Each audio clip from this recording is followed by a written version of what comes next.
పరిశుద్ధతను పక్కన పెట్టి నీ దేహాన్ని పక్కన పెట్టి కావాలని పాపం చేస్తే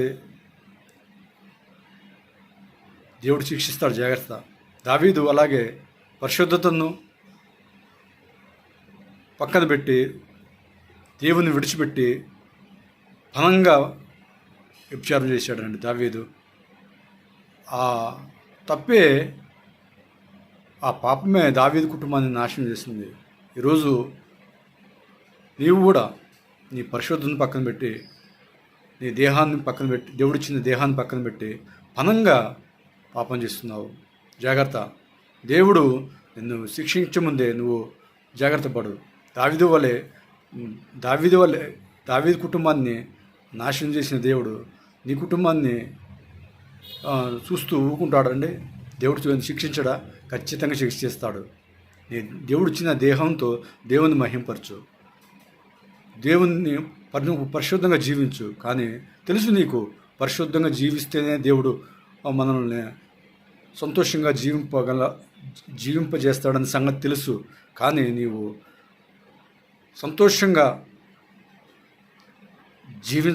జీవించడానికి గల కారణమైన దేవుణ్ణి పక్కన పెట్టి పనంగా ఎట్లా ఎన్ని రోజులు పాపం చేస్తామండి? దావీదు కూడా అట్లానే పాపం చేశాడు. తన పరిశుద్ధతను పక్కన పెట్టాడు. ఎక్కి ఏం చేశాడండి? బిల్డింగ్ ఎక్కి ఏం చేశాడు? రౌండ్లు వేసి కింద దిగి ఒక ఆమెను పిలిపించుకొని ఆమెతో పాపం చేసి తన కుటుంబాన్ని చిన్న భిన్నం చేసుకున్నాడండి. చివరికి తన జీవితాన్ని బద్దలు చేసుకున్నాడండి. ఏం సుఖం అండి? బ్రతుకు బద్దలైపోతే ఇంకా మనిషి ఇక్కడ సంతోషంగా బ్రతుకుతాడండి.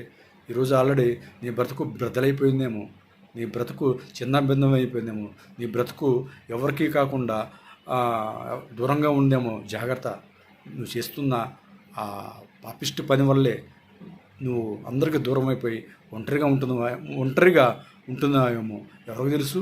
ఈరోజే ఆ పాపంపై నువ్వు విజయం సాధించాలంటే దేవుని వద్ద క్షమాపణ అడిగి దేవుని కనికరాన్ని కోరుకుంటే ఈ రోజు నుంచే నువ్వు ప్రశాంతంగా సంతోషంగా బ్రతుకుతావు. లేకుంటే ఆనాడు దావీదు కుటుంబంలో చేసిన కార్యాలను దేవుడు నీ కుటుంబంలో కూడా దేవుడు చేస్తాడు. అది ఏ క్షణంలో చేస్తాడో తెలియదు, కానీ ఏదో ఒకరోజు చేస్తాడు.